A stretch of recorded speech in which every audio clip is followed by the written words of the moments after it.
बंद है। भारत बंद की फिलहाल आखिरी तारीख 3 मई है। पर 3 मई के बाद क्या होगा? क्या 3 मई के बाद लॉकडाउन खत्म हो जाएगा और भारत खुल जाएगा? तो इस सवाल का जवाब आप जानें उससे पहले एक अहम जानकारी। देश और दुनिया के तमाम एक्सपर्ट्स ये कह रहे हैं कि भारत में कोरोना की असली तस्वीर अप्रैल के आखिर और मई के पहले 2-3 हफ्ते में सामने आएगी। शायद इस दौरान कोरोना अपने पीक पर होगा।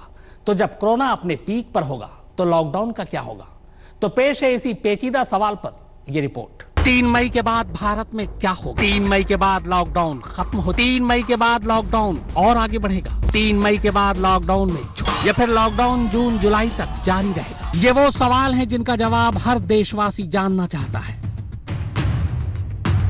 मगर ये सवाल जितने आसान हैं, जवाब उतने ही पेचीदा। देश और दुनिया के तमाम एक्सपर्ट्स और वैज्ञानिकों की नजर भी इसी सवाल पर है,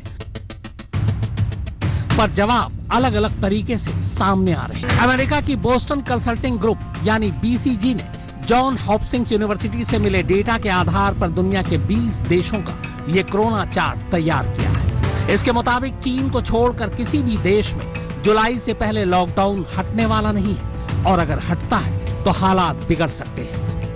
रही बात चीन की, तो जिस हुबई प्रांत में कोरोना का सबसे ज्यादा असर हुआ और जिस प्रांत में कोरोना का एपी सेंटर वुहान है, वो इसी सूबे में पड़ता है। यहाँ 8 अप्रैल को लॉकडाउन खुलने का अनुमान लगाया गया था और हुआ भी वही। चीन ने हुबई में वुहान को छोड़कर 8 अप्रैल को लॉकडाउन हटा दिया, क्योंकि यहाँ उसके बाद कोरोना के मामले ही आने बंद हो गए थे। मगर दुनिया भर के दबाव और चीन में मौत के आंकड़ों पर उठ रहे सवाल के बाद यहाँ अचानक करीब 1300 मौत के नए आंकड़े दर्ज किए गए। बीसीजी ऐसा अनुमान लगा रही है कि भारत में ये लॉकडाउन जून के आखिरी हफ्ते से लेकर सितंबर के दूसरे हफ्ते तक चल सकता है। इसके बाद भी हालात की संवेदनशीलता को ही देखकर भारत सरकार को ये लॉकडाउन हटाना या उसमें रियायत देने का फैसला लेना होगा। मगर इससे पहले लॉकडाउन हटाना भारत के लिए मुश्किल भरा फैसला हो सकता है, क्योंकि अगर ऐसा हुआ तो भारत में कोरोना पॉजिटिव केसेस की बाढ़ और देश के मौजूदा मेडिकल सिस्टम के हिसाब से इसे संभाल पाना मुश्किल होगा।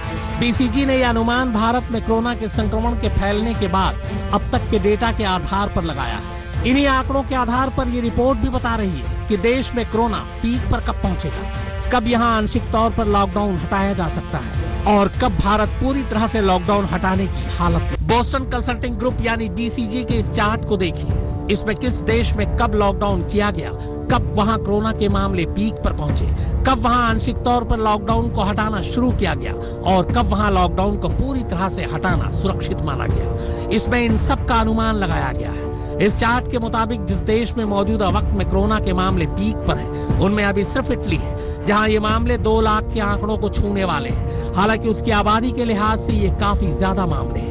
वही अमेरिका, स्पेन, फ्रांस, जर्मनी और इंग्लैंड, जहां कोरोना सबसे ज्यादा तबाही मचा रहा है, वहां भी अभी कोरोना अपनी पीक पर नहीं पहुंचा है। यहाँ अप्रैल के आखिरी हफ्ते और मई के तीसरे हफ्ते तक ये मामले अपनी पीक पर पहुंच सकते हैं। बीसीजी के मुताबिक भारत ने कोरोना से निपटने के लिए जिस तरह वक्त रहते लॉकडाउन की घोषणा की, उससे उसने इस बीमारी से निपटने के लिए कुछ वक्त जरूर खरीद लिया है। मगर बावजूद इसके भारत में कोरोना के मामले पीक पर जरूर पहुंचेंगे और इस रिपोर्ट के मुताबिक जून के तीसरे हफ्ते तक भारत में कोरोना के मामले अपनी पीक पर होंगे और जून के आखिरी हफ्ते तक ही भारत लॉकडाउन हटाने की स्थिति में होगा, मगर वो भी सिर्फ आंशिक तौर पर। जबकि हिंदुस्तान में पूरी तरह से लॉकडाउन हटाना सितंबर के दूसरे हफ्ते के बाद ही मुमकिन हो पाएगा। हालांकि भारत को कोरोना से पूरी तरह से आजादी पाने में ये पूरा साल भी गुजर सकता है। हम अगर उससे पहले वैक्सीन आ गई तो ये एक बहुत बड़ी कामयाबी हो। बीसीजी के इस रिपोर्ट के दाईं तरफ आप देखेंगे तो पाएंगे कि कुछ लाल, पीले और हरे रंग के निशान हैं। इनमें पहली लाइन में प्रति 1 लाख मरीजों पर किस देश में कितने बेड हैं, ये दिखाया गया है। भारत के आगे इस लाल निशान को देखेंगे तो पता चलेगा कि इस मामले में भारत की हालत बेहद खराब है। वहीं रेस्पिरेटरी डिजीज के मामले में भारत अच्छे तरीके से हालात को संभाल रहा है, मगर देश में इस एपिडेमिक को संभालने की सलाहियत बाकी मुल्कों के मुकाबले ज्यादा अच्छी नहीं है। आपको बता दें कि दुनिया में आंकड़ों के मामलों में बोस्टन कंसल्टिंग ग्रुप की एक अपनी साख और विश्वसनीयता है, इसीलिए उसकी बातों को तमाम एक्सपर्ट्स और वैज्ञानिक भी गंभीरता से ले रहे हैं। मुनीश देवगन और फारूक मुआब हैदर के साथ शम्स ताहिर खान, आज तक। भारत में कोरोना के मौजूदा मरीजों को देखते हुए अगर 3 मई को सरकार लॉकडाउन हटाती है तो मान के चलिए कि मई जून में कोरोना अपनी थर्ड स्टेज पर पहुंच सकता है और थर्ड स्टेज में पहुंचने के बाद कुछ वक्त के लिए मरीजों की तादाद और तेजी से बढ़ेगी। तो फिर क्या 3 मई के बाद तीसरे चरण में तीसरी बार भारत बंद किया जाएगा?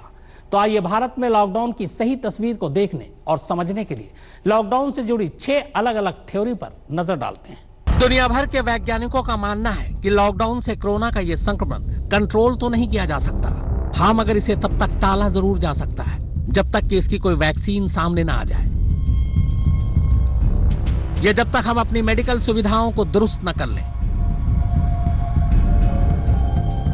वेल्लूर के क्रिश्चियन मेडिकल कॉलेज से retired clinical virologist professor T Jacob John के मुताबिक अगर एक बार भारत में लॉकडाउन खुला तो ये मामले बहुत तेजी से ऊपर जाएंगे और बिना तैयारी के इसे संभालना मुश्किल होगा। इंडियन चेस सोसाइटी के मुताबिक भारत कोरोना के मामले में अमेरिका से 1 से 2 हफ्ते पीछे चल रहा है और यहाँ कोरोना अपनी पीक पर अप्रैल के आखिरी या मई के शुरुआती हफ्ते में पहुंचेगा। हाँ, मगर अगर लॉकडाउन जारी रहा तो इस खतरे को टाला जा सकता है। हालांकि भारत 3 मई को इस लॉकडाउन को हटाने की स्थिति में तभी हो सकता था जब उसने वक्त रहते वेंटिलेटर, पीपीई किट और क्वारंटीन सेंटर बना लिए होते, मगर आज के हालात में लॉकडाउन खोलने में जल्दी करना घातक हो सकता है। इंग्लैंड के नेशनल हेल्थ सर्विसेज में एक्सीडेंट और emergency consultant doctor Neeraj Patil के मुताबिक इंग्लैंड में भले 1.25 लाख से ज्यादा कोरोना के केस हो, मगर अभी भी कोरोना वहां पीक पर नहीं पहुंचा है और आर्टिफिशियल इंटेलिजेंस के आंकड़े के मुताबिक यहाँ मई के महीने में कोरोना अपनी पीक पर होगा, जबकि भारत उससे पीछे चल रहा है। लिहाजा यहाँ जून जुलाई के महीने में ही कोरोना अपनी पीक पर पहुंचेगा और इस दौरान भारत को एक एक कदम फूंक फूंक कर रखना होगा। भारत की सरकार का खुद ही अनुमान है कि देश में कोरोना के मामले मई के पहले हफ्ते में पीक पर पहुंच सकते हैं, जबकि उसके बाद इसके नंबर में कमी आनी शुरू हो जाएगी। हालांकि गृह मंत्रालय के सूत्रों का कहना है कि लॉकडाउन की वजह से भारत में कोरोना के मरीजों की तादाद बाकी मुल्कों के मुकाबले काफी कम है। राजस्थान, पंजाब और बिहार जैसे राज्य जिन्होंने पहले ही लॉकडाउन कर दिया था, वहां इन मामलों में ज्यादा उछाल नहीं आया, जबकि यूपी, गुजरात, महाराष्ट्र जैसे राज्य जिन्होंने केंद्र सरकार के ऐलान के बाद ही पूरी तरह से लॉकडाउन किया, वहां ये मामले ज्यादा हैं। सूत्रों के मुताबिक भारत में अगला हफ्ता बेहद अहम है, क्योंकि धीरे धीरे भारत में टेस्टिंग की रफ्तार बढ़ती जा रही है और मुमकिन है कि अगले हफ्ते तक कोरोना पॉजिटिव मामलों की तादाद में काफी उछाल देखने। जाहिर है भारत को पहले कोरोना के पीक पर पहुंचने के बाद के खतरे के लिए खुद को तैयार करना होगा और तभी लॉकडाउन हटाने के बारे में फैसला करना सुरक्षित होगा। खुद पंजाब के मुख्यमंत्री कैप्टन अमरिंदर सिंह दुनिया भर के वैज्ञानिकों का हवाला देते हुए कह रहे हैं कि हिंदुस्तान में कोरोना सितंबर के मध्य तक अपनी पीक पर पहुंचेगा और तब इसमें 80 से 85% भारत के हिस्से प्रभावित हो जाएंगे। इतना ही नहीं, भारत के करीब 58% लोग तब कोरोना की गिरफ्त में होंगे। They have said that they expect कि ये इसकी पीक आएगी हिंदुस्तान में। So did the John Hopkins Institute and so did the Boston University. सबने यही बात की है कि हिंदुस्तान में I think you will touch a peak by July, August, and then it may come down. Here is the report, and it is here you are. It says that in the SF1 scenario, COVID-19 epidemic in India is estimated to reach its peak in mid-September, not July, mid-September, at a point when 58% of the population has been infected. गर्मी और corona के connection को लेकर भी तमाम तरह की बातें सामने आ रही हैं। मसलन गर्मी आने पर कोरोना का असर कम हो सकता है, मगर जानकारों का मानना है कि आंख बंद कर लेने से यह खतरा टलने वाला नहीं है, क्योंकि ऐसा होगा इसकी उम्मीद कम है। दुनिया में कुछ ऐसे देशों में भी कोरोना ने तबाही मचाई जहां जनवरी से लेकर अप्रैल तक के महीने में गर्मी पड़ती है। वेल्लूर के क्रिश्चियन मेडिकल कॉलेज से retired clinical virologist professor T Jacob John के मुताबिक अव्वल तो ऐसी उम्मीद है ही नहीं, लेकिन अगर ऐसा हुआ भी तो सर्दियां आते आते कोरोना फिर से बैकफायर करेगा। दुनिया के कई और भी ऐसे वैज्ञानिक हैं जो भारत की स्थिति को देखते हुए यह अनुमान लगा रहे हैं कि भारत को कोरोना के प्रकोप से निकालते निकालते 2020 का साल गुजर जाएगा। हालांकि उससे पहले ये उम्मीद की जा रही है कि कोरोना वायरस से लड़ने वाली वैक्सीन तैयार हो जाए। कुछ अच्छा होने के लिए दुआ मांगना अच्छी बात है, मगर इससे यह खतरा टलने वाला भी नहीं है। तो सवाल यह है कि आखिर हम कैसे इस महामारी से लड़ें? कैसे हमारी मेडिकल सुविधाओं को कोरोना से लड़ने के लिए तैयार किया जाए? क्या हमारे पास कोरोना के बढ़ते मामलों के हिसाब से वेंटिलेटर मौजूद है? जानकारों का कहना है कि वेंटिलेटर से ज्यादा हमारे देश को पीपीई किट की जरूरत है, क्योंकि इसकी कमी की वजह से डॉक्टर और मेडिकल स्टाफ कोरोना की चपेट में आ रहे हैं। और अगर ऐसा ही चलता रहा तो मेडिकल स्टाफ की कमी का खामियाजा भी भारत को बहुत जल्द भुगतना पड़ सकता है, क्योंकि जब डॉक्टर और मेडिकल स्टाफ ही नहीं बचेंगे तो इलाज कौन करेगा? इस गलती का नतीजा इटली, स्पेन, फ्रांस और जर्मनी के अलावा अमेरिका जैसे देश भुगत चुके हैं और हमें उनसे सीखने की जरूरत है। फारूक माब हैदर के साथ सुप्रतीम बैनर्जी, आज तक।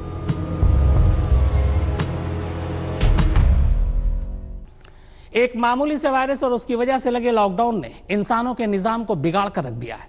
तो क्या कुदरत का इंसानों को इतना सबक काफी है, या इंसान की किस्मत में अभी और मुश्किलें बाकी हैं? इसे लेकर दुनिया भर के वैज्ञानिक दो धड़ों में बटे हुए हैं। एक ग्रुप का कहना है कि लॉकडाउन जरूरी है, तो दूसरा गुट कहता है कि इंसानों को कैद से आजाद कर दो, क्योंकि कोरोना को मारने का यही एक तरीका। दुनिया में कोरोना से लड़ने के दो बेहद अलग अलग हथियार हैं। एक कहता है घर में रहो, दूसरा कहता है बात भी वाजिब है। घर में इंसान आखिर कब तक रह सकता है, क्योंकि इससे तो पूरी दुनिया की अर्थव्यवस्था ही बैठ जाएगी। लोगों की नौकरियां जाने लगेंगी, खाने पीने के लाले पड़ जाएंगे, लोग डिप्रेशन में आ सकते हैं। तो फिर करें क्या? कोरोना से लड़ने का दूसरा रास्ता कहता है कि घर से निकल जाओ। इस थ्योरी के मुताबिक लॉकडाउन तभी तक कारगर है जब तक लोग घरों में कैद हैं। जैसे ही लोग घरों से निकलने लगेंगे, ये संक्रमण उन्हें जकड़ लेगा। इसीलिए छुपे नहीं, बल्कि इसका सामना करें। जितने ज्यादा लोग इससे संक्रमित होंगे, इंसानी जिस्म में इससे लड़ने की उतनी ज्यादा ताकत पैदा होगी। इसे ही हर्ड इम्यूनिटी कहते हैं। दुनिया को कोरोना वायरस से बचाने के लिए कई वैज्ञानिक हर्ड इम्यूनिटी अपनाने की सलाह दे रहे हैं, ताकि इसे फैलने से रोका जा सके। बड़ी अजीब सी बात है, मगर मेडिकल साइंस की सबसे पुरानी पद्धति के हिसाब से ये सच है। हर्ड इम्यूनिटी यानी सामूहिक प्रतिरोधक क्षमता। इसका मतलब यह है कि भविष्य में लोगों को बचाने के लिए फिलहाल आबादी के एक तय हिस्से को वायरस से संक्रमित होने दिया जाए। इससे उनके जिस्म के अंदर संक्रमण के खिलाफ सामूहिक इम्यूनिटी यानी प्रतिरोधक क्षमता पैदा होगी। इससे शरीर में वायरस के खिलाफ एंटीबॉडीज बनेंगी, जिसे उनके जिस्म से निकालकर वैक्सीन तैयार करने की कोशिश की जा सकती है, क्योंकि इससे फिर दोबारा कभी ये वायरस न तो उन्हें संक्रमित करेगा और न ही दूसरों को। कोरोना की वैक्सीन बनाने का वैज्ञानिकों को यही सबसे तेज तरीका समझ आ रहा है, वरना वैक्सीन बनते बनते इतनी देर न हो जाए कि दुनिया की आधी आबादी काल के गर्त में समा जाए।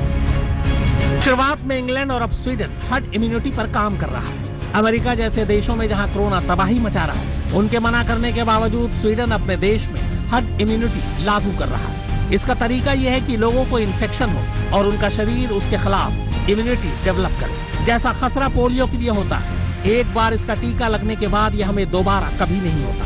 वैसे भी कोरोना वायरस के खिलाफ एक बार हर्ड इम्यूनिटी डेवलप हो गई तो फिर कोरोना का वायरस बिना जहर वाला सांप बनकर रह जाएगा। दुनिया इस बात को भी बारीकी से परख रही है कि बिना वैक्सीन के भी कोरोना के कुछ केसेस को छोड़कर किसी ठीक हुए मरीज में इस वायरस ने दोबारा अटैक नहीं किया। वैज्ञानिकों का मानना है कि जब सब लोग घरों में कैद ही हैं, तो कोरोना से ठीक हुए मरीजों पर रिसर्च होना चाहिए। स्वीडन का मानना है कि वो इसी आधार पर कोरोना से लड़ेगा। जिन मरीजों को जरूरत होगी उन्हें भर्ती करके इलाज किया जाएगा, लेकिन पूरा देश या शहर के शहर बंद नहीं होंगे। हालांकि फिलहाल ज्यादातर देशों में वुहान का लॉकडाउन मॉडल ही अपनाया जा रहा है, मगर ये देखना दिलचस्प होगा कि स्वीडन में हर्ड इम्यूनिटी मॉडल क्या नतीजा निकालता है। हिंदुस्तान में जहां ज्यादातर लोगों को मलेरिया और बीसीजी के टीके लगे हुए हैं, ऐसा माना जा रहा है कि इस लिहाज से भी भारत में हर्ड इम्यूनिटी कारगर साबित हो सकती है, क्योंकि भारतीयों की इम्यूनिटी पश्चिमी देशों के मुकाबले स्ट्रॉन्ग है। आंकड़े बताते हैं कि जिन देशों में मलेरिया फैल चुका है, वहां कोविड-19 का असर या तो नहीं है या फिर बेहद कम है। दरअसल ये इसलिए है क्योंकि जिस शरीर में मलेरिया एक बार एक्सपोज हो जाता है, उसके अंदर पाथवे डेवलप होकर जिंक आयनोस्फीयर पैदा हो जाता है, जिससे यह वायरस कमजोर पड़ने लगता है। मगर यह वायरस भारतीयों पर असर ही नहीं करेगा, यह अभी साबित नहीं हो सका है। जानकारों का मानना है कि चूंकि यह वायरस एक बड़ी आबादी से होते हुए यहाँ तक पहुंचा है, इसलिए मुमकिन है कि उसने अपना स्वरूप बदल लिया और वैसा ना हो जैसा हम सोच रहे हैं। लिहाजा एहतियात जरूरी है। अभी तक की रिपोर्ट के मुताबिक इस वायरस में बाकी देशों के मुकाबले कुछ बदलाव भी देखा गया है। हालांकि फिर भी वैज्ञानिक ये मान रहे हैं कि भारत में जितनी जल्दी लॉकडाउन खुलेगा, उतनी जल्दी लोगों के शरीर में इससे लड़ने की इम्यूनिटी बढ़ेगी। वैज्ञानिकों की सलाह है कि भारत नंबर पर न जाए बल्कि वायरस के रवैये पर जाए। भारत में कोरोना से संक्रमित होने वाले 80% वो लोग हैं जिन्हें पहले से बीमारियां थी, जिनकी वजह से उनके इम्यून सिस्टम में कमी आई। ज्यादातर स्वस्थ लोग इसके चंगुल में आने के बावजूद ठीक हो गए। दरअसल भारतीय उपमहाद्वीप में आने वाले देशों के लोगों की इम्यूनिटी कुदरती तौर पर मजबूत है। इसमें हमारे खान पान की आदत का बहुत बड़ा रोल है। ज्यादा तादाद में मिर्च मसाला खाने की वजह से हमारे शरीर का सिस्टम इन वायरस से पार पाने के लिए मजबूत है। मुनीश देवगन के साथ फारूक हैदर, आज तो वारदात में फिलहाल इतना ही, मगर आज तक पर खबरों का सिलसिला लगातार जारी है। नमस्कार, मैं हूं अंजना ओम कश्यप। हमें उम्मीद है ये वीडियो आपको पसंद आया होगा। लेटेस्ट खबरों के लिए यूं ही देखते रहिए आज तक, और इस वीडियो के पसंद आने पर लाइक, शेयर एंड सब्सक्राइब करना ना भूलें।